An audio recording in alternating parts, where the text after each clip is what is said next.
That's part of your challenges in coaching this game is everybody is a defender, a play on words of your podcast name, like The Ride. I'll do a thing where I ask my group, like, okay, who doesn't play defense, right? And the attackmen are like popping a shoulder socket, right? Because they're like, I don't play defense, coach. And it's like, really? Okay, well, what's riding? Like when the other team has the ball, we're all on defense. Welcome back to another episode of On the Fly, another casual conversation we're having as youth coaches who love the game, love to share insights and best practices with our fellow coaches and lacrosse enthusiasts. I'm Joey Picard, joined as always by Mass Youth Lax's Director of Coaching Education and Development, Martin Bowes. Marty, great to see you. I hope you had a wonderful Thanksgiving. Today we also have a special guest in Zach Quezada, who is no stranger to the realm of podcasting and talking lax with his show called The Ride, which is a great name, by the way. I love that. We're thrilled to have Zach, or Q, I think we'll call you, join us as we talk a little bit about defensive development and some of our favorite drills that we use for a sometimes neglected aspect of this game.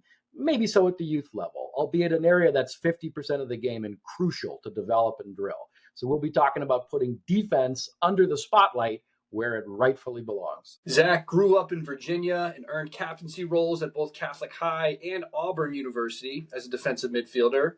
Zach went on to direct the boys' programs of V3 lacrosse, then became the defensive coordinator for Hampton University for 2 years, and has since been a defensive coordinator at the high school level, helping his alma mater, Catholic High, to win their first 2 regional championships within the last 3 years.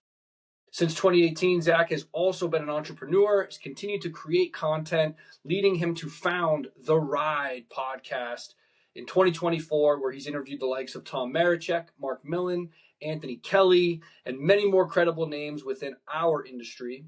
And we're lucky to have you with us today. We look forward to a well-needed conversation centered around defense on the defensive side of the ball. And so before we kick off with an icebreaker question, I just want to give a quick opportunity for you to give us a 30,000-foot view of who you are and a little bit about your coaching philosophy. Awesome. First of all, before I start, I need to up my intro on The Ride, which is not that cool of a name, right? Like, come on, The Ride. I appreciate you giving me some love. Is it? Okay. All right. Well, I worked really hard on that, but no, I always love seeing other lacrosse content. I don't think there's enough out there. That was one of the reasons I started The Ride to begin with, although we've seen some other podcasts kind of pop up in the meantime. But yeah, I love seeing other guys get after it when it comes to educational content, especially on the youth level, man. There's just not enough out there. So appreciate you guys very much. And that intro was great. Thank you, Joey and Martin, for bringing me in here today. I hope to have you guys on The Ride at some point. That would be a cool crossover. I'm not going to spend too much time on my personal background. I don't want to get into this conversation, but I appreciate you kind of giving them a little bit of an intro. I did go to Auburn University. I played MCLA ball there. Didn't quite know what I wanted to do with my life. I was majored in kinesiology, so I was going to be a physical therapist and all that stuff. And I got my degree there and thought I could kind of get into the physical therapy game, but it just wasn't something that was a fit once I got into that kind of realm of work. So I transitioned to coaching fairly seamlessly. I always kind of enjoyed it, but I didn't see a route for myself initially coming out of college. And really, I got into the boys program there with V3, and then I got the opportunity to coach Hampton University, which was amazing. I mean, I could write a whole book on the first 2 years of that program's life, and it's had a fairly volatile time here since their inception, 2015, 2016. So I still follow the team. I live in Virginia Beach still, and so the team's right down the road at Hampton. So I talk with the coaches, Coach Culpepper. I just had Coach Chris Burke on The Ride, who is actually a friend from this area as well. Chaz Woodson, Coach Carter, all those guys trying to get after it at Hampton. I had a great time there, but my buddy texted me one day in 2017 and said, "Hey, what about this Bitcoin thing? You ever think about getting into it?" And so my life took a very quick left turn there. A lot of it had to do with, just the grind that I was putting in at Hampton, the money that you're getting paid as an assistant coach. It was just like, man, I have an opportunity over here to work full time in the cryptocurrency industry, which I know is not very similar to lacrosse, which we can quickly move out of. But I moved up to Pittsburgh, still was a defensive coordinator there at a local high school called Central Catholic. It's actually where Dan Marino went to school. They play some good lacrosse up there in Pittsburgh, man. There's some good lax. I know not a lot of people know about that area, but it was a fun time. I moved back to Virginia and have since been working as a defensive coordinator, Catholic, which plays in the Virginia Prep League, which is we play some good lacrosse too. I'm sure you guys would put us to shame up there in Massachusetts, but it would be a good time to maybe get up there sometime. But yeah, I've been a Catholic. As far as the podcasting goes, I was doing that early in my cryptocurrency career. So throughout the time frame, I was doing one-on-one interviews, group live shows, all that stuff. And so I have all this experience and this love for lacrosse that I never really put to use. So starting in 2024, I said, let me do this. Let me get after it on the lacrosse game. And there wasn't a ton of podcasts out there at the time. So I thought I could maybe stand out and provide value for other people. And that's really how the ride journey began. So it's been a fun time. Love it, man. Well, that's a great segue into our icebreaker question. What is it, in your opinion, about the podcasting platform that resonates with so many listeners and contributors to these conversations we're having about sports and shared experiences? Yeah, I mean, I think people that listen to podcasts are very attuned already to long form content.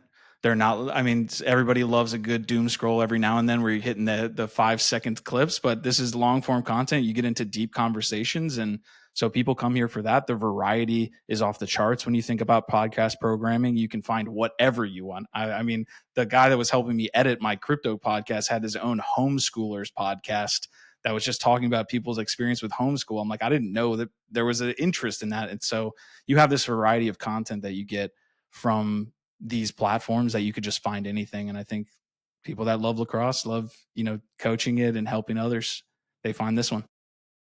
What I love about it is people can listen to it on their own time. I kind of expected a lot of youth coaches to, especially in Massachusetts, where our kind of realm is, we're branching out, but to kind of tune in, maybe because they have to, maybe because it's part of their coaching education curriculum, but hey, you got to tune into this. But in my town, where I'm one of the coaches and the directors of it, I've had some of my players' parents stop me and be like, I've been listening. I do it during chores or I'm on the car ride and I love it. And I don't know anything about it, but I'm captivated. So first of all, shout out to them. But second of all, I love this too. I'm new to this, but I just like it because it's on our time and it's, as you said, long form. So someone can really dig deep into it, or a casual observer can get a couple of tips out of it and make their experience, whether they're coaching it, whether they're officiating it, whether they're just watching it and supporting their kid. I think it makes it a more fulfilling experience. So thanks for doing what you do and being a part of us today. So today we're talking defense. And when I think about introducing defense to my young teams, maybe a team of beginners first time through, maybe a winter skills type of a scenario, I always start with footwork. I think that's kind of the basic principle that we begin. Defense starts with your feet. Throughout their development, we're constantly talking about how important communication is. It's important to everybody on the field, but specifically defense. That's the cornerstone of being able to work together. Marty, when you and I talked about our winter skills on our podcast about winter skills, you had mentioned the idea of holding our ground through the point of contact, which I'll have you kind of refresh and elaborate on. So in that instance, we're talking a little bit about physicality and angles. And so what I'm trying to get at with my first opening kind of question for all of us to kind of get into is, where do we start with defense with a young team of kids? What's the first thing out the gate that we say, hey, this is what we need to nail first? Marty, why don't we start with you? Why don't you give us a refresher on that, your point of contact? Sure. So to directly answer your question, we start with stance, and everything starts from the ground up. Like you said, it's footwork related, and that is the segue into that kind of first drill that I work on, which is, standing your ground through the point of contact. And one thing I like to promote kind of conceptually is that's actually the first check.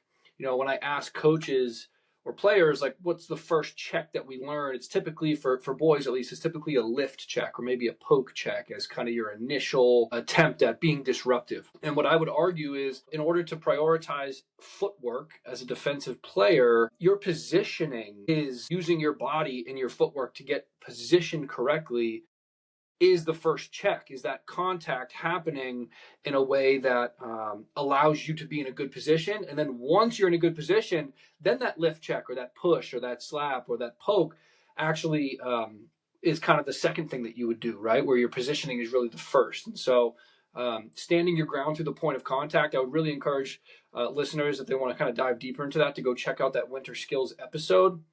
But to give it a quick summary, I'm going to have partnered up players. One player is kind of pretending to have a ball in their stick.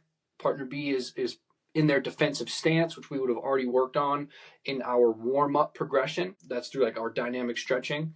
And so now when I blow that whistle, the offensive player is going to kind of run at a 45-degree angle. That defensive player is going to shuffle and just practice getting ran into, basically maintaining balance through that point of contact.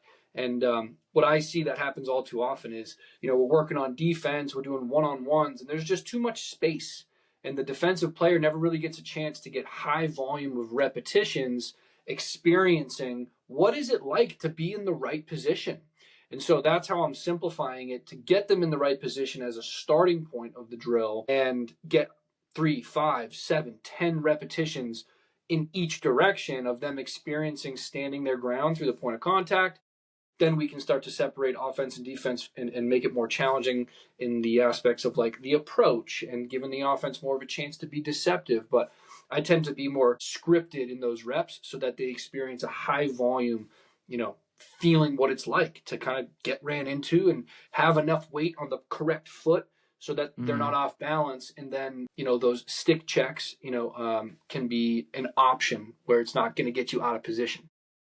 Yeah, I think I have to. Before I get your take on this, let me just take a step back, and I'm going to have you answer this one first. But when we're talking to a kid, what do we say is the purpose of defense? Is it to get the ball back, or is it to mitigate the high percentage shot? What would you say is like the opening conversation we have with an 8-year-old as to here's why we play defense? With an 8-year-old, I'm saying keep yourself in front of the ball. Like keep yourself in front of the man. That's almost exclusively what we can work on. I start to work on concepts like cushion, where hey, where are we contacting this guy? And I try to keep that very stripped down. That'll get into my next answer, but I try to kind of talk about field leverage and versus player leverage. Field leverage is when you like how you look in relation to the field, which a lot of players struggle with. We're like, why is Johnny's hips open in this scenario and just giving him top side? Those are really hard things to do. So when you talk about just an 8th grader, I'm saying just keep yourself in front of the man and then starting to implement some concept of like, hey, this is where we put hands on the player, especially if you're a pole, right? And I like to have the poles have shorter sticks if possible. Like I can't imagine holding like a pole vault if I'm like 3 foot tall and have a 5 foot tall stick. It just doesn't make any sense to me. But yeah, I try to introduce that cushion concept pretty early when it comes to, hey, what is my job as a defense? Because you see a lot of those kids when it comes to sliding, when it comes to approaching, they just want to hit the kid. They just want to cross check the kid. And that's the first thing I'm looking at. And that's a big risk when they decide, hey, I just want to go and hit somebody. If they miss, that's now a fast break going the other way. So I like that concept of just stay between them. And so really what I'm hearing kind of is we want to kind of minimize that success of their shot they're going to take. If they're going to take a shot on our goalie, it's going to be off balance. It's going to be at an angle that's far away from the cage. We're going to, make that a tougher experience for them. Not so much, I want to knock them down, I want to take the ball away. That's going to come with time and experience, right? And then that comes into, sorry, I'm getting in your way there, Martin, but that comes into what the conversation I'm having with the high schooler is much more in depth. It's saying like, look, if we push this kid to a certain angle and you still keep yourself in front of him, we'll take that opportunity where he's shooting to his left down the alley. Like that's the goal there, is to just provide pressure by being in his area, by being in phase, what we call it here. Yeah. Yeah. And I'll just sort of give a little bit of philosophy that can be helpful for coaching an 8-year-old through college and pro, practical advice for coaches and how to sort of explain it to players as well. The shape of the 8-meter in women's and girls lacrosse is actually an incredibly valuable shape. So if you were to take that and kind of, put the boys' cage inside that shape, you can call that many coaches call it the prime scoring area, the PSA. Or you could even do it simpler and kind of just create like a circle of cones right in the central area around that front area of the net. And this is a super easy way to break down lacrosse philosophy is, hey, if I'm on offense, if I get my feet inside that prime scoring area, then I shoot, that's a good shot. That's how you can define what a good shot is. If I'm on defense and I can get my opponent to take a shot outside of that prime scoring area, that's good defense. And I think that's super helpful to your question about what's the purpose? What are we trying to do here? Because taking the ball away is definitely not it. That's icing on the cake. If that happens, that's a nice play. But if we want to be consistent about what we're trying to do defensively, the field is too big to not give up any shots. Very rarely do you see a 0-score game in lacrosse. And so helping players and helping coaches help players define what is a good shot versus a bad shot can be a great place to sort of center your philosophy of like, hey, if you're playing defense and they shoot at a really low angle outside that prime scoring area and our goalie doesn't make the save, it was a good shot for us to give up. Over the long run, we'd like to think our goalie will make a little more of those saves, and that's okay that he missed that one. That was actually good defense overall, even though they scored. And so that can be helpful. It's not just about did they score or not. Well, where were their feet when they took that shot? And that's a great way to know, if we were playing good defense or not. That paint visualization is awesome because you're playing off ball with that as well, right? If you hey Johnny, if you're 2 passes away, you should be in that paint area and start talking about that. But yeah, I love that visualization of the paint. We use it all the time. I also took from Torpy. He calls the restraining box the house. And so he always talks about, hey, you want to greet somebody when they're walking into the house. Well, that's where we teach our young guys to go out in. And you see it with the young guys. Some guys are 10 yards into the box. They don't want to pick up a guy. We say, hey, the house is where we're kind of meeting our opponent. And he considers that to be the restraining box of the house? Yeah, he calls it the house. Wow. All right. That's deep. Or at least want to go out there and say hello. Say hello welcome with some intent. Guests. Yes, right. Welcome your guests, and hopefully with a cross check. Stand your ground laws are in play. There you go. That's amazing. So I'd like the 3 of us to start talking about like the full defensive development plan, starting at the youngest levels. So Q, talk us through the progression. We start with the footwork and the one-on-one defense, right? How do we develop like serious individual defense? And then how does that eventually turn into like a team concept where we're doing it together in tandem? Yeah, that's interesting. I'll answer this in 2 ways. One, I often like to strip things down to having individual skill work or individual one-on-one without lacrosse involved, right? So like I want to teach this kid how to, kick step or backpedal or things without any relation to the field. Because if you can strip that stuff down, you can start kind of working on the minute details and not having him overloaded with a lot of information. The second step is moving to a more field level view of it. And then the third is live. So essentially what I'll do with a new kid, after the footwork stuff that we work on, we're looking at, let's say first time he's rolling in, we're talking just having him line up on a restraining box line. And I'll say, hey, okay, line up there and we're going to do a back pedal, or line up there, we're going to do a back pedal into a 45-degree break. He'll do it there. And we'll kind of work on that and work on that and work on, and to the point of like, you have to make sure to watch with these young guys too. Cause again, high schoolers have a little bit more attention span, a little bit more like you can push them a little bit harder, and everybody's different. After that move where, we work on a lot of footwork in that environment, we'll do the same behind the goal. So now you have the relation of behind the goal. So you're backpedaling and braking while in relation to the crease and everything at X. And then we go into a live environment 1v1 with another attackman. And so that's the stage I usually work it in. But that first stage is so important. And I know coaches, have a lot of time or don't have a lot of time to work a lot of this stuff. So a lot of that stuff for me happens in one-on-one sessions. So I get that I'm, talking about 2 different things. As far as building it up through, kind of getting it into a team and getting more into individual one-on-one defense as it relates to lacrosse and not in that one-on-one session, I look at defense of one-on-one in a phase, right? So we talk about ACE plus F. And I've been kind of working on this concept, trying to develop it as my own, but approach, contain, engage, plus finish. And so basically the phases of this are: you approach, you obviously have to break down. Your contain is your first few steps to a lot of the next steps until you engage for the first time with the opponent, which is now engaging your upper body. And if you do all those things, you have the opportunity to then finish. So approach, contain, engage, and finish. And all of those are different. Like that's where I feel like, I went through this whole one-on-one session kind of rabbit hole when I started to look up one-on-one defense for lacrosse. And there's such a lack of information on one-on-one defense and footwork and all this stuff for lacrosse, as compared to, guess what popped up when I Googled it on YouTube or put it into YouTube? Football. It was the major one. I mean, you're talking about thousands of videos. And so I went down that rabbit hole, and this is where this concept kind of came from, is defensive backs, right? They have pre-snap, they contain with their feet, they engage the receiver, that gets them to in phase, and then they have to finish. And so that's where ACE plus F comes from. So I'm really building it up in that way, where we're looking at our approach, we're looking at our first few steps to our next few steps into our hand fighting, which is our engage.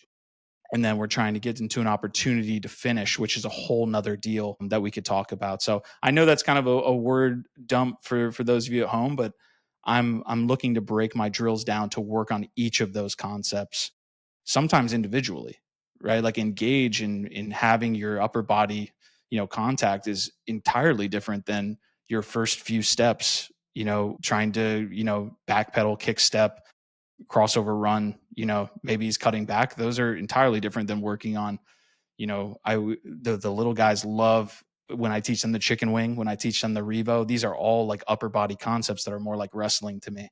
So I know that's a word salad, but go ahead. No, I love the word salad. We're going to get into it. So, because I want to hear more about the finishing for sure. But just starting with the footwork, how important is it for you that they have their stick or don't have their stick and just focus on that element? It's a really interesting concept, because eventually you want them to have their stick, right? Like I think one of the main ticks that you see out of young defenders, and Martin knows this, like they start to approach, their stick goes back, like they might as well be a short stick. And so they're not allowing their stick to lead them to the guy and have that 6-foot cushion. I'll do both and adjust as necessary. If a kid has this stuff down, then I am going to, allow him to, have his stick. And we want to, the optimal thing is to do it like you're going to do it in a game. But I'll adjust as necessary, I guess, is basically the answer. Up to like high school, if a guy's playing like I'll just say bad defense that day, we're taking the stick out of his hand and just keeping it there. So the battle that I see most when I'm teaching this with the youngest kids is we're working with footwork, is their heads are down. They're focusing on their feet, and I'm trying to get them their body position, their eyes up on their defender. So sometimes it does help to take that stick away just to build that posture first. And then when they get the hang of that, of being able to trust their lower body, especially with things like the approach and that cushion that we're building, okay, now we're comfortable to use that stick almost, as an added bonus. To Martin's point, they start teaching the poke and the lift, which is, yes, I think, the first checks that we want to get into before we just immediately go to let's smash this kid and draw the flag. But Marty, what do you think about that? So I'll get into the progression in just a moment, but to speak to what you're looking at, like that's something you can train at an early age. And one of the first things I do in the progression is, we talk about the stance. I want to see, hey, show me your defensive stance. We could have our sticks still down behind us as part of the dynamic stretch. Get into your defensive stance. Most people know what that means. It kind of looks the same in a lot of different sports. And so what I'll do is then I'm going to approach, aka jog forward. I'm going to break down, aka decelerate into your defensive stance. Then I'm going to have them backpedal away from me, and then I'll add either an audio or a visual cue. So now they have to be conscious enough to say, okay, if he says left or right, or if he points left or right, that's the direction I'm going to drop, step, and shuffle back to where I started. So really simple way to kind of build right from, your warm-ups into like really being conscious around, hey, I'm playing defense right now and I have to react. And when it gets to visual cues, they have to keep their eyes up and see that. And so that's where I like to start, is right into the warm-up. Some progressions from there to build into like, I like those 3 phases you talked about, is like individual skill, getting into like scenarios, and then like live play. So, a W drill, like just like 5 cones in the shape of a W. You should be able to shuffle from cone to cone, or run to the one cone and backpedal, or run to one cone and crossover run, crossover run. You really want to be conscious of that skill of crossover running and the difference between that and shuffling, right? It's kind of like that 3-phase spectrum. I'm shuffling while I'm facing you, I'm crossover running while I'm facing you, or I could turn and run that way. And each gets progressively faster, right? But crossover running, without athletes even realizing it, most of them already do it when they're playing defense. And so one really practical drill I would kind of put in the middle category of like situational and like really being conscious of playing defense in a reactionary way. You can imagine 2 partners standing next to each other, and they're going to work their way up the field. They're both going to run up the field or move up the field in tandem, okay? So let's say we're going to go half field as far as the distance we're going to do this. Partner A is on offense. Partner B is on defense. Partner A is facing straight up field in the direction that they're going. Partner B is facing partner A, okay? Partner A's job is to help the defense react and switch between shuffling and crossover running. So partner A is going to go from walking to like a fast jog, close to a run, back to walk, back to fast jog, back to walk, fast jog a little bit, and kind of mix it up and really try to challenge the timing of it. Whereas partner B is trying to keep them within their shoulders or within their hips distance, let's say, and switch from shuffling to crossover running, back to shuffling when they're walking, to crossover running when they're jogging / running. And it's like an awesome don't need sticks type of drill. You can add it in later where they have to react, and it's incredibly challenging, and it takes a couple reps for the offense to wrap their head around how to challenge the defense. But I love that drill because you can get everybody some solid repetitions of being in that defensive mindset, and then offense in the repetition of challenging the defense in an appropriate way based on how fast they are and things like that. So that's a really, really good kind of segue into, there's no concern about where we are in the field for that drill. What's the slide package? It doesn't matter. Like, can you keep this person in front of you or not? And just simplifying that focus, I think, can be a nice little segue. So Marty, if you have the players on offense who aren't quite understanding that, or they're hesitant to, or maybe they lack the creativity to cut different directions and challenge that defense, are you as the coach coaching them as well, giving them advice in their ear, change pace, go left, go right, or are you just letting them, dictate it on themselves? Yeah, especially with the younger ages. And even I did this with 7th and 8th graders about a week ago. That's the hardest part of the drill, is getting the offense to really understand how to do that. And for the players that are struggling more with it, you have to like jog with them and be like, all right, slow down now. All right, now speed it up. Now slow down. All right, you see how you keep challenging her to stay with you? That's the drill. Because sometimes they'll just jog to the other side of the field. It's like, no. The whole point of this is to change between these two speeds so the defense can work on this. So that is the most common thing you'll need to coach with that drill. And as simple as that is, like you're alluding to, it's still pretty challenging to get everyone to do it correctly. And to Joey, to your point about the stick work as well, like you can do that without a stick and with a stick. Like I would challenge my defense to be up and engage with them without a stick. And then we would do the same drill, 6-foot cushion, either trail side or stick side, and just be able to, do that same drill with a stick. And the other thing that we had talked about, I think in our very first episode is, and this is probably the most common problem we have at the youth level, is that disparity of leveling. Right? That you have some kids brand new, you're teaching them even how to hold a stick. Other kids have been playing with their club and they've been doing this for 6-7 years. So that's an example of the kids who can handle the stick and have it, and the kids who this is getting in their way, don't worry about it. Put it down and let's focus on something a little different for your reps. And it's okay to do that, right? Yeah, I think it's perfectly okay to just don't have a stick to start. I would even encourage that. Don't even think about it. Just don't have a stick to start. And just like that other partner drill I alluded to earlier, where they're kind of facing off against each other and it's a scripted rep of the defense practicing standing their ground, I'm going to tell the offense to pretend to have a ball. Cradle like you do, but I don't want that as part of the variable because I want the focus on the footwork. I don't want people dropping the ball mid-rep and it kind of screws up the flow. And then you can build to having the offense actually have a ball in their stick. But that would be the last kind of part of that progression before we would then move into a little bit more context-dependent type drills where it matters where we are in the field. It matters what type of help defense we might be trying to play into. So I think we covered a good chunk of the approach part and the cushion part. I'm stealing the ACE plus F here. Yeah, contain. Talk a little bit about the engage part. This is the first time we are, as defenders, making that contact and pushing our stamp on, dictating the action. Yeah, of course. So again, this was taken through my research in football. Like you can think about a wide receiver versus defensive back rep as they don't have an approach, right? Their approach is essentially what they call pre-snap. So they get set up beforehand and then the hike happens. So they go pre-snap, contain, engage.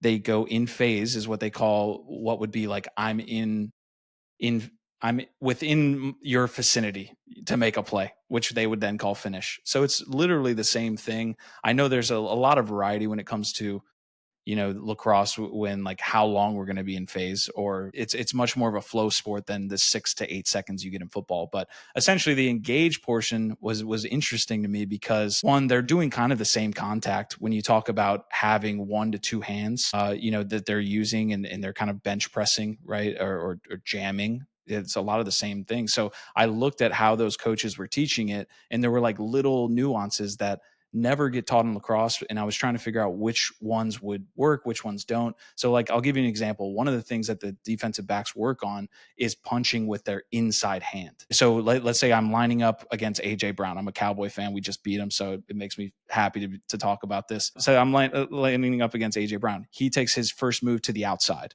right? And let's not talk about pre-snap or contain. Let's talk about the engage. I'm hitting him with my left hand if he's trying to get to the outside of me. I know that's tough for people at home, but I'm hitting with my inside hand if he's trying to get outside. And the reason you do that is because your hips are then allowed to be a little bit open. Whereas if you hit with your outside hand, you close your hips. So if you miss, or if he gets around you, your hips are closed and you're not allowed to, your body is not set up to run with him on a 45 or anything like that, get into your crossover run essentially. So I know that's tough again to talk about without being on the field and showing you guys, but that was just one instance where I was like, man, it's never taught to that level of detail, where if you full on jam a guy and you try maybe too hard on your front side hand here, in lacrosse it would be the top of your stick, and he gets around you maybe as a shorty, your hips are totally locked, you're done. Whereas if you hit him with your left hand, I'm a righty going against a lefty, left hand into his hip area, more so on that bottom hand left, I can then run with him as opposed to that right hand. So that's just a small little nuance, but there's so many things about what we would call hand fighting that are so interesting to me. But yeah, that engage and sending him around, that's a huge another concept that really translates well to lacrosse. Whenever a corner is lining up against a receiver, his job is not to essentially open the gate and allow him up the field. You have to have the wide receiver go around your sphere of influence, basically. Same thing in lacrosse. If I'm going out and playing as a short stick, a defensive midfielder, my job is to make sure he takes an arc around me and not go straight down the line through me.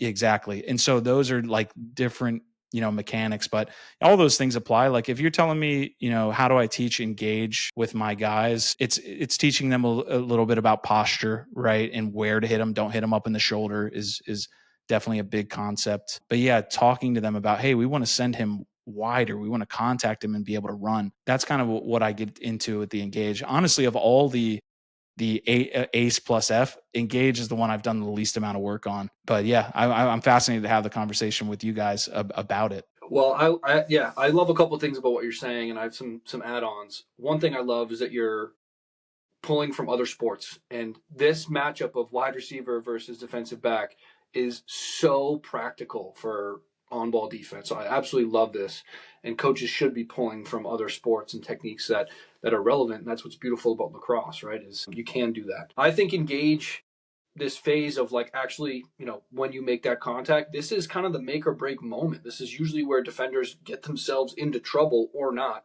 And I like to also put things in context for our listeners out there of like what's relevant for both boys and girls, because some of the rules, of course, are very different, right? And some of these techniques are completely applicable across the board. You talked about the sphere of influence. I'd like to think of it as like a personal bubble, and you can relate it to that partner drill I talked about earlier. But one thing that you can kind of visualize is the defensive players got their personal bubble, the offensive players got their personal bubble. If the defensive player enters the offensive player's bubble and makes contact, there's a pretty decent chance you might get called for something if it's not like perfect. If the stick makes contact and we're not able to cross check yet, or a lot of times if you're just like a lot bigger and you like push the player down, like you can't do that in girls' game, and so you can't extend, right? Whereas if the offensive player enters the defensive player's personal bubble, which is why that positioning makes so much practical sense to focus on. If I'm in the right position, that they enter my space and they kind of run into my hand or forearm, that contact is perfectly legal in both games. And so as long as I'm not pushing and extending and they're kind of running into me, then now it becomes, am I balanced enough, right? And so the part of my body that's touching them is very important, right? So if it's my top hand of my stick, let's say I'm a righty, it's got to be the fist. If it's my bottom hand, it could be my fist, or it can actually be that forearm area where I can actually get a little bit more width in the area that I can stand my ground. And so if I'm in good enough position to be patient enough to then let them come into my space and then I can engage. Now, once that engagement happens, I can drive using my footwork and really alter them off of their course. And that's going to be true for the boys and the girls game. And so that is incredibly challenging to teach. It's incredibly challenging to execute. And it's just a reminder, like, defense is really freaking hard. It's a lot harder than offense. And you could argue that the stick skills of offense, is incredibly challenging to master. But man, from an effort perspective, defense is a lot harder. And so this engagement moment is really the make or break moment, which is why I love coming back to that partner drill where we're going to get 5, 7, 10 repetitions in each direction of players experiencing what it's like to get ran into, standing their ground, allowing them to come into their personal bubble so they can get those reps of engagement. Yeah, I'll say as well, the patience is such a key word that you just said, because you watch those wide receiver DB engagements, the patience that these defensive backs have when they're going against the likes of like Jamar Chase and all these guys that can move like nobody's business, but these defenders are quiet. You know what I mean? Like they're not crazy movements, they're not scared, their footwork is solid. That takes a lot of work, but patience is one of the hardest things to teach a young defender, just to be calm, and that takes reps. So and it's almost like they're trying to entrap them, right? They're trying to get them into your personal sphere. Then you can take over, dictate. And then this is how we transition from the engage to the finish part. yes. I think before you even get to the finish, and I want us to define what that means, you have to have a goal of what you want to do with this engagement, right? It's the goal, drive them away from the center, right? Just get them to the sideline. Or is the goal to, use a V hold, for example, and just try to trap down and force them to pass? Like, a young defender should have an idea of what they want to accomplish before that player comes into their space and they engage. So you nailed it, Q. The patience was the word that I said. Oh, I love that concept when you said that, Mark. Yeah. So let's talk about that. Let's talk about what a finish is for defense in lacrosse.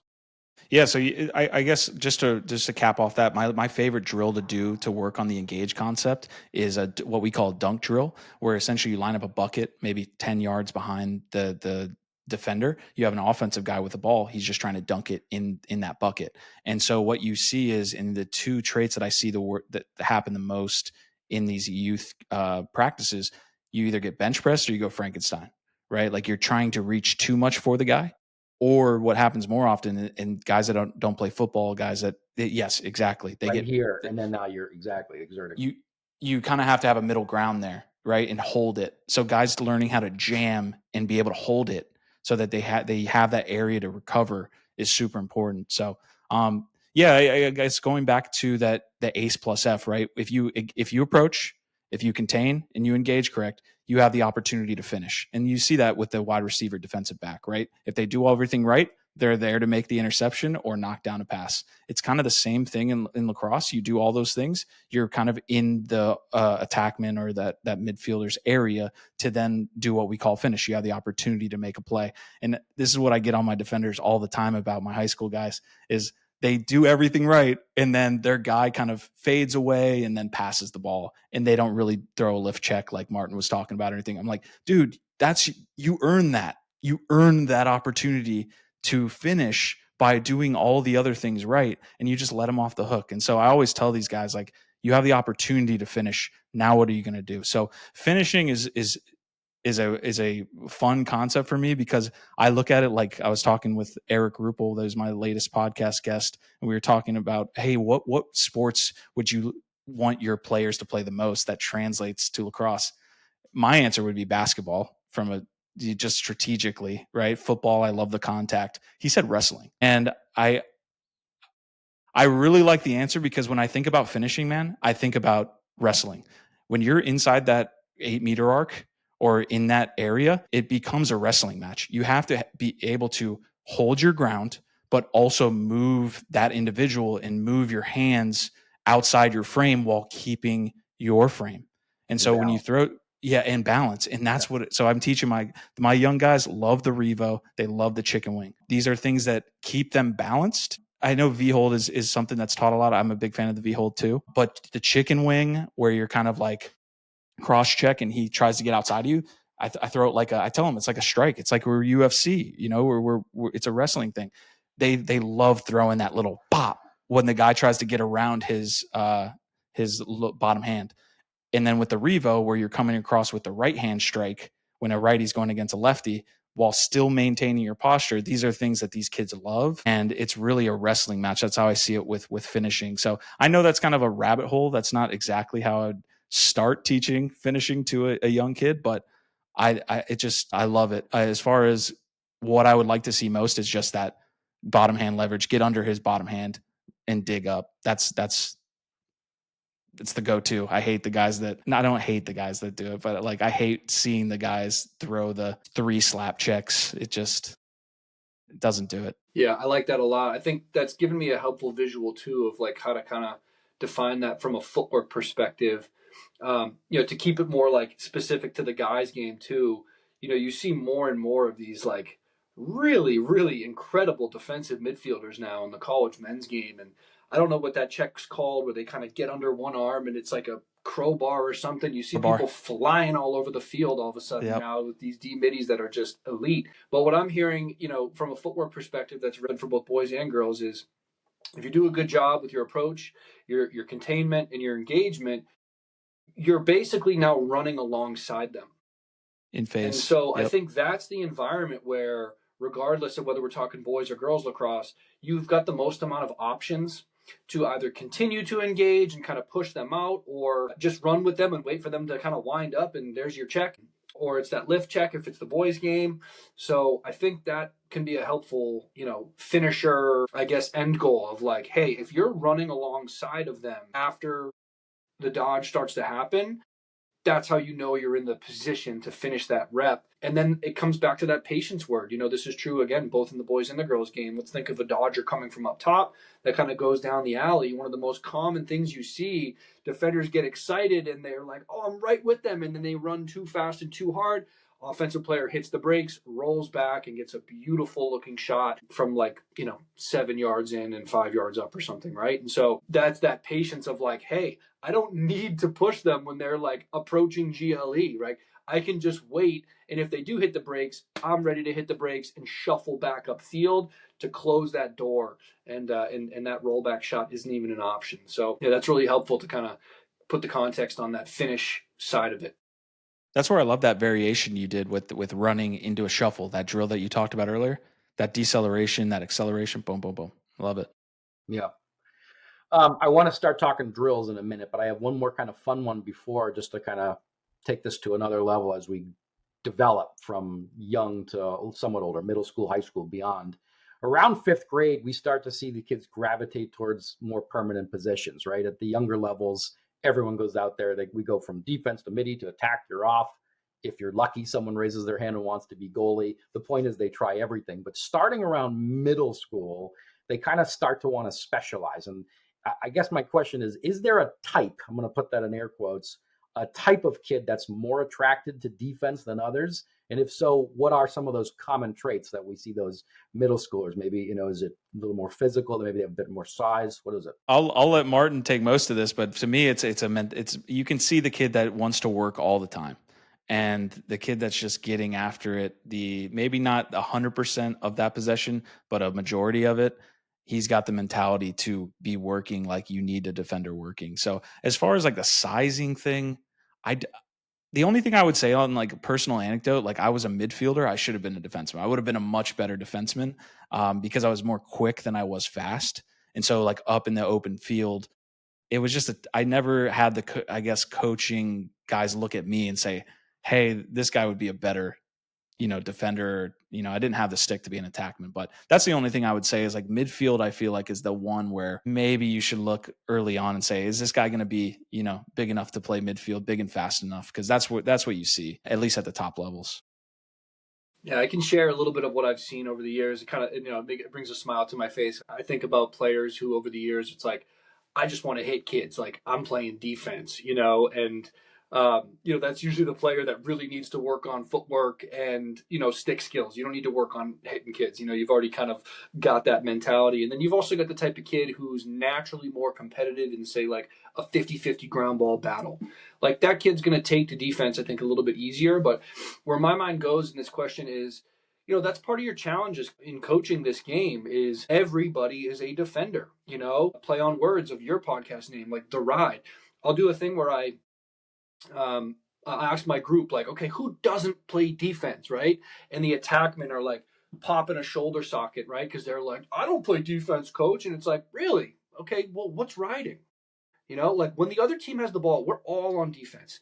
And all of this footwork that we've been talking about, this on-ball footwork, it's a lot of times the same in off-ball situations, and obviously there's help defense things that probably we'll talk about. But yeah, I think about the kids that are gritty on ground balls, kind of take to it more naturally.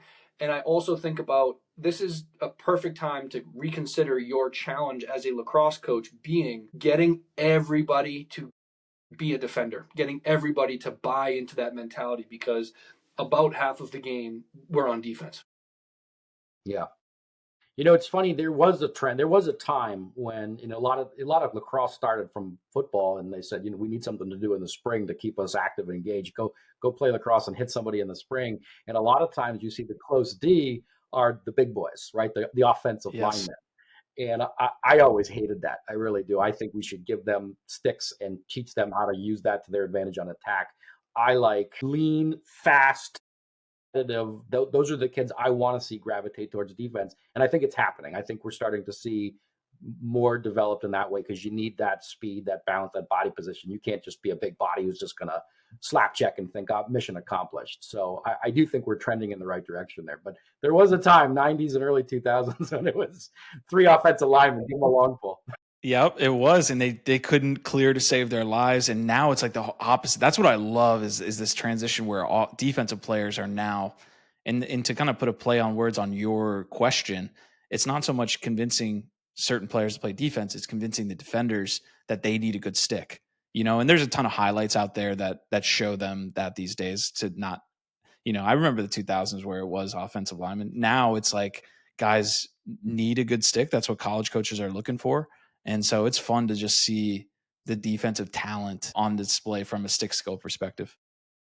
I would just like to go ahead, Marty. Sorry, I just want to this is really, really important, because yes, players are starting to be like, oh, I'm a defender, or I'm an attacker, or this is my position around middle school age. How many stories do we know of players when they get to college, when they get to the pros, all of a sudden they change positions because the coach that they have sees something and just happens like that. And so, yeah, just a reminder to coaches to be like, yeah, sure, you can let players kind of cater towards what they feel like they're gravitating to, but do not allow them to think that this is stuck, that, that this is what they are now, because before they are whatever position they think they are, they're a lacrosse player, and lacrosse players need to be able to do A, B, C, D, E, F, G. One of those is defense. So, amen, 100%. So I just wanted to put a ribbon on it and say the one thing I heard both of you say at some point is that they need that fight. They need that competition. They love the ground ball drills. They just have that motor, that Energizer Bunny feel. Those are the kids that in my head I think, oh, he's going to make a great pull, because they just want to get out there and just work at it, as opposed to I'm looking for something off the highlight reel. Yeah. Shoot. So if you can identify those kids, those are the ones that we want to explore, right? Put a somewhat long pull in their hand. No. I love it. I was just talking with Paul Richards, the D coordinator at Richmond. He used the term urgent. Like that was one of his 3 core principles was have. And so I think urgency is a term I'll probably use to describe that going forward. Is like, is that player playing with an urgent attitude? Like, yeah, that's the guy. That's a great skill. Love that. So at this point, Q, I'd love for you to share your screen. I know you have some good drills that you can show us. So this is, again, designed for, as you're kind of thinking through your library, youth coaches who maybe not necessarily overwhelmed by defense, but are looking for something to do besides just footwork drills. How can we start to get that individual defense translating it into team defense? So whatever you have, you think would be, a handful that we could take a look at and talk through. Sure. I've got 2 here. I'm going to pull them up on my screen and see. I know we always have issues with the screen share, but the first one I would say is more on the 1v1 concept, and then we'll talk. And then I got one from Paul Richards from Richmond that he said they basically do daily, if not every other day. So let me screen share real quick. Love it. And then just a reminder, Q2, to cater towards those listeners who maybe are driving right now, and we'll try to talk through this as best as we can. So yeah. Perfect. So pull over to the side of the road and put your car in park and pay attention.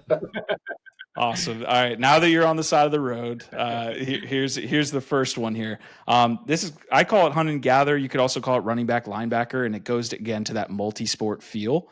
Hopefully this is up on the screen. Is it up on the screen for you guys? I see it. Okay. All right. Perfect. So essentially what you have is like a 15 by 10. So 15 long, 10 wide. And so you start these players on opposite sides. And the reason I bring this up is because I experimented with it last year, and there's no other drill when it comes to, teaching one-on-one defense that exposes more flaws. I originally got this from UNBC. So UNBC had put a lot of their drills up on Twitter. And so what you'll see here in a second is the UMBC version of this drill, which is essentially the same thing. You're working the different angles where you have to approach, break down, and carry. You're doing all of ACE, and you're getting in phase. That's the goal for the defender, is to, at the end of the drill, to be in phase with the offensive player. And the offensive player, you can see they mixed in a football. The kids love that when you have like a toss sweep and you have to get to the end zone. They love this drill, and you see it. The first couple guys that go out there, I swear, guys, if you run this, they're going to get run by immediately. They're going to do all types of weird stuff defensively, and that's where you have an opportunity to say, hey, this is what we're doing. So I call this the hunt and gather drill because that's the terminology we use. A lot of the guys, what you'll see is they'll come out, and at that, let's say it's a 15-yard long, they'll run like a yard and wait there for the guy. And so what we talk about is hunting, is going out long strides on your approach and then gathering yourself on that approach. So hunt and gather is an easy one for these guys to kind of conceptualize. So look, I use that drill because, again, I just love it from a 1v1 concept. It's worked for me because you see so many guys get toasted on it for that reason. So any questions here, guys, before I move on to the next? I would love to just add a little bit of the context where, like, this is exactly what we want to build to when I say, like, we're starting with that kind of stand your ground partner drill where we're like a sticks distance apart and we're going to get scripted reps. We're going to back up from each other to get to this. This is where we're going to get to, where you really get to see now the job becomes that much harder for the defense. And that's why I think those scripted reps can help to start to build to something like this, and creating that boundary on either left and right side, and thinking of it of like, I'm trying to get to the end zone. I'm not trying to get a shot right now. And it allows the players to really be more focused on the footwork. And then I also really love that the offensive player has a football in their hand as opposed to a stick and a ball. I think the players would love that. I do too. One thing I love, and you haven't mentioned it, but it's up there on the screen as one of the coaching keys here. You referred to it as being in phase, and that makes sense to me as a coach. I love that concept of stay sticky. I think that would resonate with a 10-year-old very well. Yeah. Stay sticky. That's a really good visual for the kids too. Yeah, I've experimented with the in-phase stuff. It might be a little bit too much football centric. So yeah, we use sticky a lot. Hey, you got to get sticky to this guy. The only other thing I'll say on this drill is like making sure these guys understand. I guess the one thing I'll say from a coaching perspective is you can change up the angle on this too. So this really works on your slide approach because the guy's attacking you already, and you have to kind of break down and carry that guy out of the paint, basically. So this really works on sliding. It also, Joey, works on riding.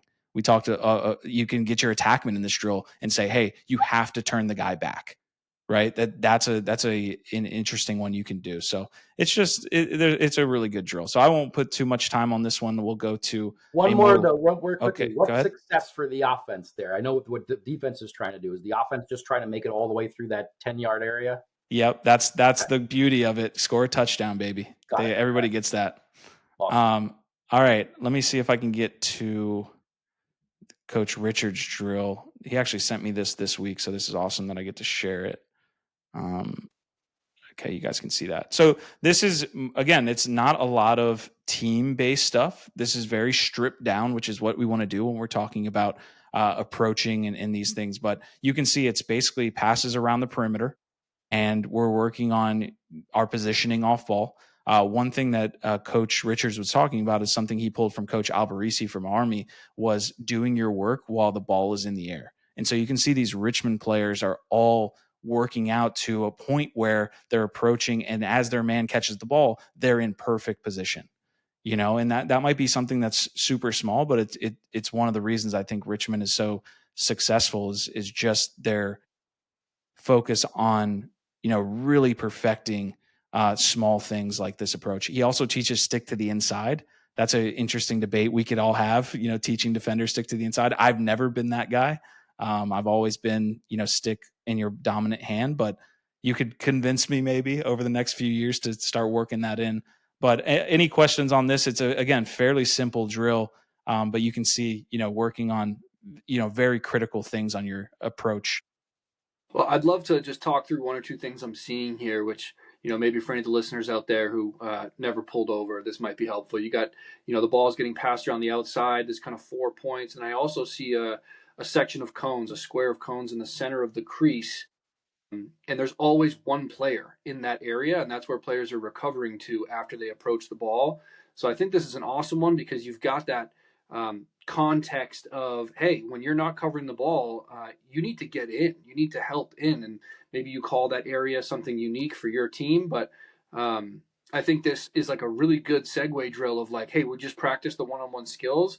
Now we're starting to really put it in the context of, depending on where the ball is and depending on where your man is, you have a specific place that you kind of should be. And then, when I see the players approach the wing players, it looks like they're kind of stepping just slightly upfield to kind of force them down. Whereas when they approach up top, they're kind of square. I think that might be, again, context dependent. If you're a higher level team, you might want to force a certain player a certain way. But for youth coaches, it's really not that important. It's more about, can they understand how to approach, and then when their player passes it, how to recover to an area of the field where they're in a position to help. 100%. You hit the nail on the head. That's another interesting conversation to bring into youth coaching is, when do we start teaching shade concepts? Right, like that. For the most part, when I'm working with these guys one-on-one, I'm working on just straight up approach. Just being square with the guy. That just because, again, we have so much to get to, that introducing that field concept where you have to start shading a player is a lot of work. But yeah, you could totally go straight up here on the approach and then stop the drill and say, hey, now we're going to shade and see how they look in that environment. So one of the things I love about this is, and the reason why everyone's wearing a white penny and they don't have designated D and designated offense, is everybody's doing everything here. This really does reinforce we all play defense, right? And our defenders are also going to need stick work too. They're rotating into the same 4 spots. And so that's why you're not seeing a contrast between dark side, light side. This is for everybody, which is great. 100%. Lots of touches here, which is awesome. Love that. I think it'd be really important for us to just like touch on what you just brought up, Q, which is, when is it appropriate? You're calling it shade, for you call it fade?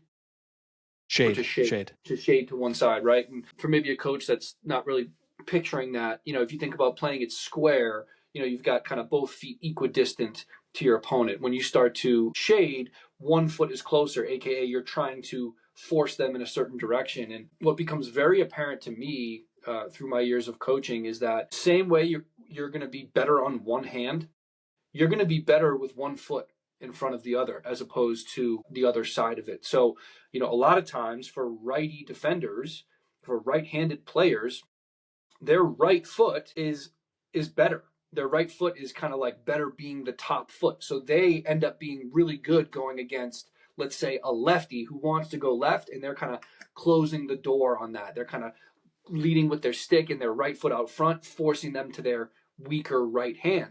Whereas you ask that same player to force someone to their left, now they've got their left foot upfield, they've got their left hand upfield, and sometimes they just, it's like they're going to their weak hand. They're just not as good in that environment. And so at the college level, I've actually taught players how to be right foot dominant, either way you want to force them.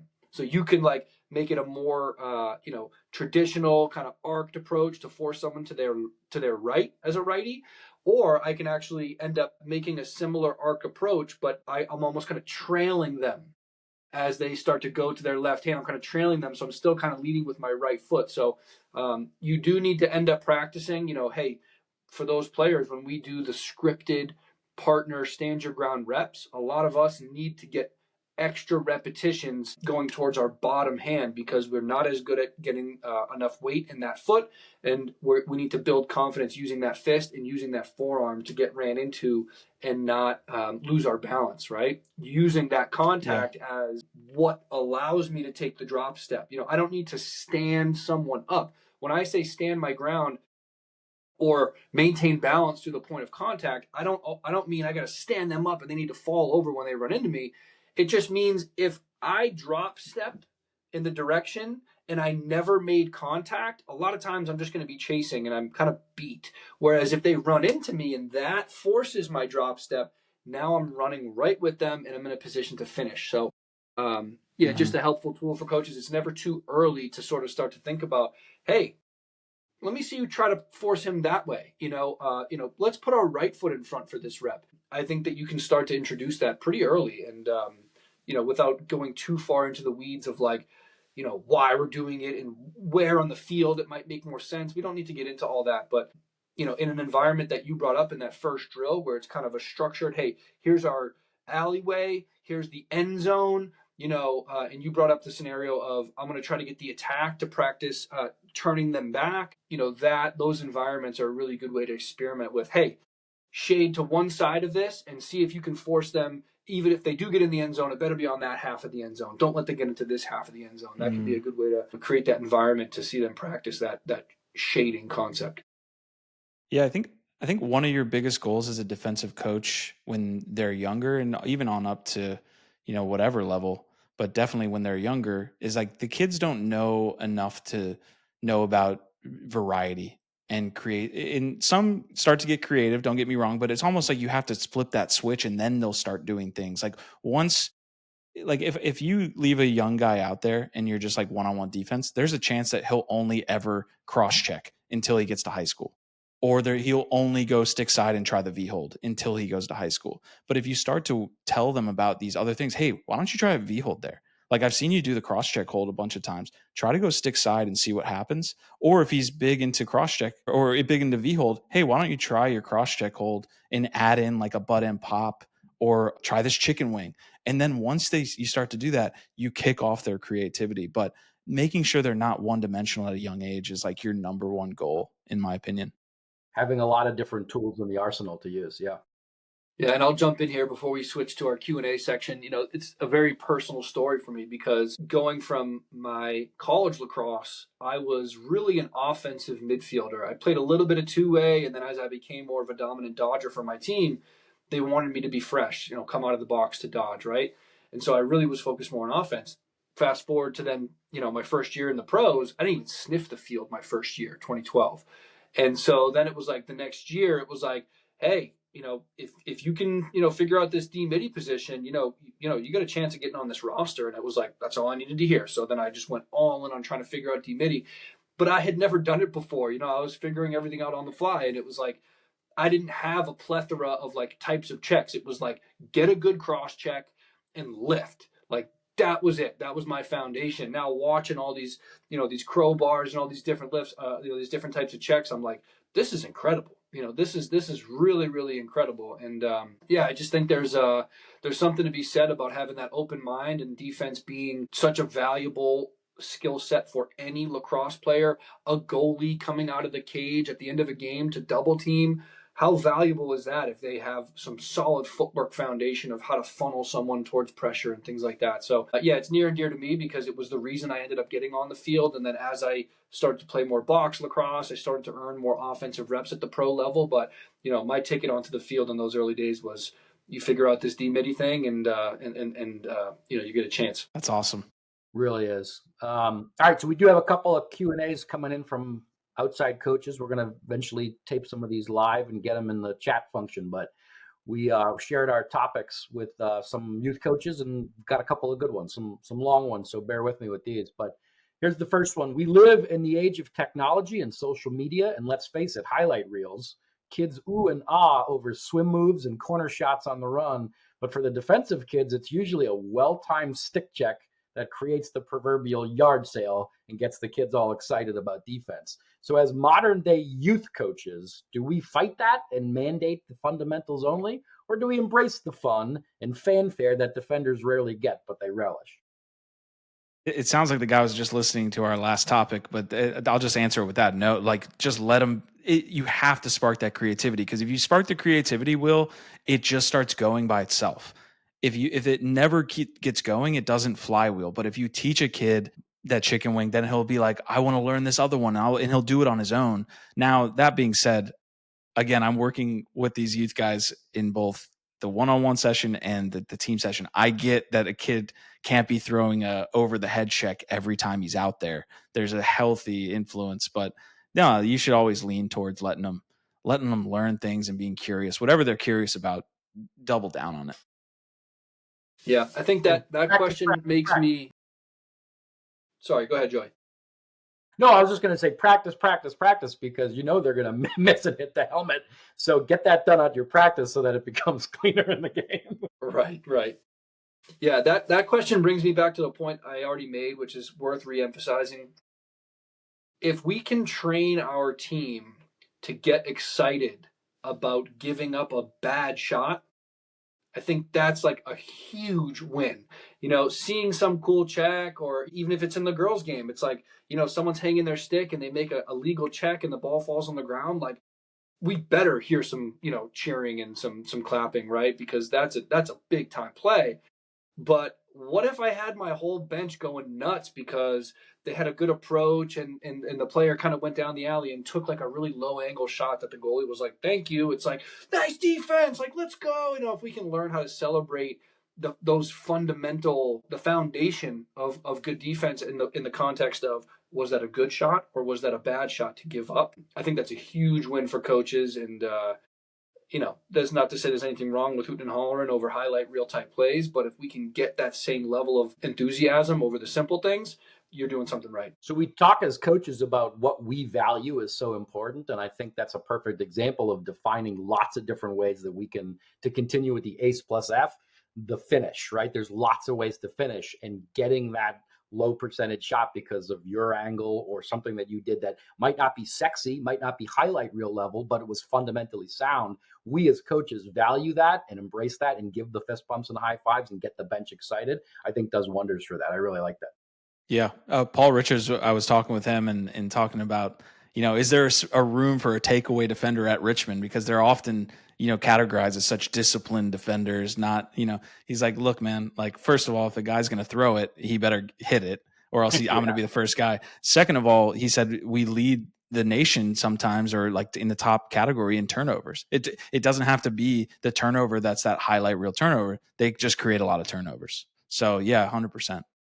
Love that. Here's another one. Anytime I'm running a drill for the offense, but we need the defense present, engaged, but not actively seeking to take the ball away, it can be hard for a youth player to understand that. So should we be limiting them in their efforts to play defense full tilt?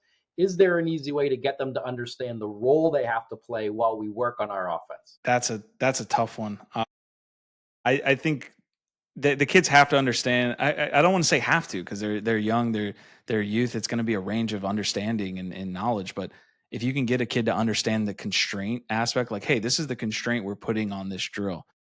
And I even have a tough time with some of my high schoolers. So I definitely know that there's going to be issues down the line. But some of the high schoolers, we had them in a 4-on-2 where the two guys in the middle were just kind of, we call it a rondo. I picked it up from Tom Mariano. It's an awesome drill where they're just kind of getting their stick in the passing lanes, and they have to it's taken from soccer. You've seen the guys like in the middle kind of trying to get the ball while the guys on the outside are passing it to each other. Same thing. But my defender kept slapping the offensive guy. I'm like, dude, that's not the point of the drill. Like, we know that you can slap. You got to get the stick in the passing lane. And so I would say, like, I think you can, but you have to be you have to be very intentional about like sitting your kids down. You can't get mad at them if you don't explain the constraint portion of the drill. And that might take a few practices.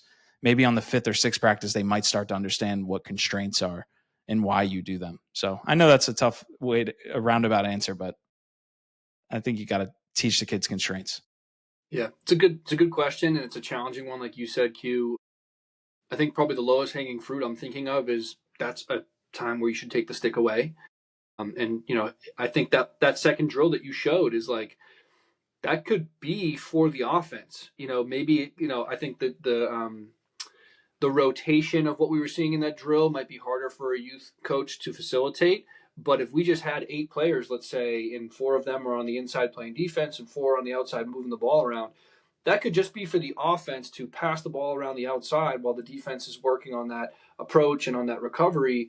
And we don't need sticks, so that's just going to complicate it, right? Let's just work on being in the right place. So I think that's probably the lowest hanging fruit for this. You also see, I don't know how many coaches call it this. A lot of college coaches will use nubs or nubbers, where it's like a half of a stick, and that's what they're running around with just to have their hand on something. It's just as good as having no stick, right? But you see that a lot of like the focus of this drill is either for the offense or for the defense to focus on their footwork, or maybe both.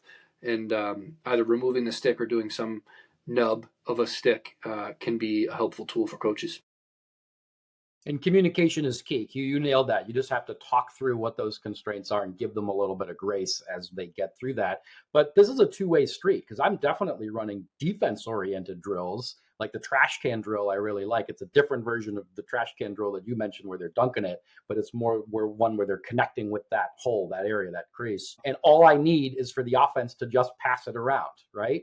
Just pass it around so we can work on our defense. And I'm going to tell you, if one of those offensive players, screamed Leroy Jenkins and then went into the frickin', crease to score, we're going to have a pretty uncomfortable conversation, he and I, about what their role is supposed to be here. So I think it's a two-way street, and I think these kids are absolutely at the age where we can say some of these drills are for you and some of them are for your teammates, but we're all here to make each other better. And I don't think it's ever too young to kind of convey that message.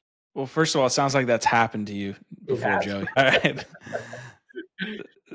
Second, I think it's your role as a coach to get the defenders to, in the way that Martin just said, to get the defenders to take part in that drill as well.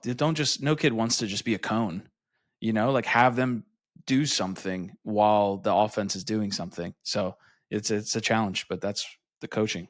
But nubs or no sticks is also a great wrinkle to that as well, just so that they're engaged without actively disrupting what you're working on. So I think that's a great answer to that question. Here's the last one, and it's an interesting one. I have a player who's been pressured into defense by his club team. And although he has a serious itch to go and score, he feels pigeonholed into close D because of his size and strength and the team need.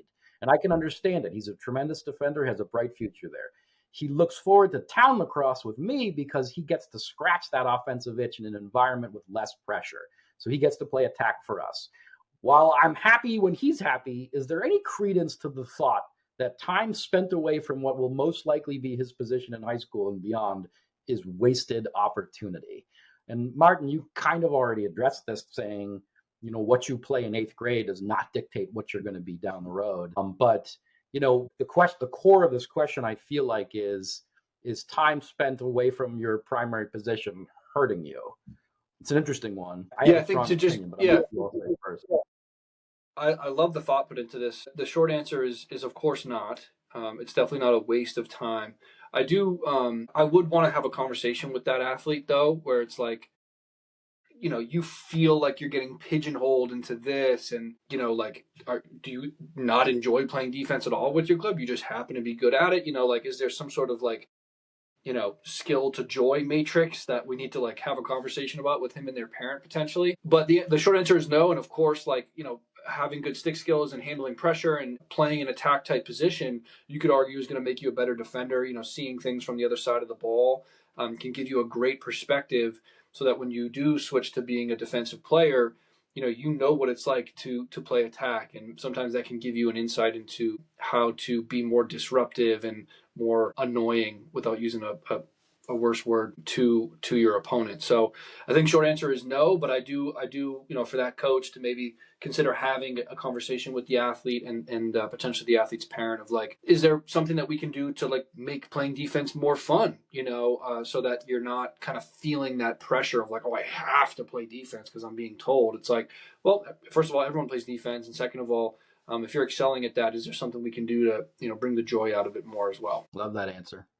Yeah, I mean, I would be saying a lot of the same things Martin is saying. It's definitely a lot of nuance in there, and I did hear a little bit of pressure is involved too. So it feels like a nuanced situation. But I mean, I would say like the thing that we deal with most on defense that I think could be applicable to maybe young players transitioning to even like being a freshman in high school is like maybe you should think like, hey, if I can get on the field on varsity as a short stick D mid, that might be something that I want to try and get good at, because that's going to get you more playing time than say trying to be the sixth pole, on varsity. I'm not saying don't do it, but that's something that we look at a lot is like, hey, can we get some of these freshmen or sophomore guys with a short stick in their hand to get them varsity reps? Everybody has a different scenario. We're at a private school, so we have to kind of develop our guys and play them from a young age, but from a perspective. But yeah, it's a really, really interesting question. I think, again, my answer would be the short answer is no, just go out and play. But there is an element at some point in his development,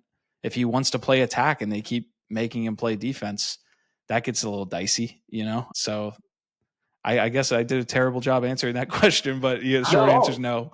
Not These at all. Are complex questions. Well, you just kind of helped me to think of like a really, really cool opportunity for this athlete and parent to be like, if you really feel authentically like, I don't want to play defense. I mean, what a great opportunity for a player like this to have a grown up conversation with their club coach of like, look, I don't want to play this position. Like I'd really like to get a chance at attack or midfield, and that would really mean something to me. And if they're like, hard stop, like absolutely not, you're either playing defense or you don't play for me. Well, I'm glad we brought this up because that's not really the type of coach I might want to play for, right? And so that can be a helpful sort of a scenario for someone to learn about themselves and to be like, hey, I'm going to be authentic about this. And if I really do feel this way, what a cool opportunity to sort of have a grown up and mature conversation because of it. So I'm just going to put a ribbon on it because that I think both of you nailed a complex question. You nailed the answer to it. But just to reinforce two things. Number one, we've talked about in the past the importance of being a multi-sport athlete. Same is true for being a multi-positional lacrosse player. And Marty, you touched on it, but like you're going to be a better defender by getting some attack time. You're going to learn those nuances. You're going to take it back and be like, I understand some things from seeing it from the other side. So that's number one. And number two is our job here is as strategists, as coaches, is kind of a distant role as it is teacher of life lessons. And Marty, you nailed it.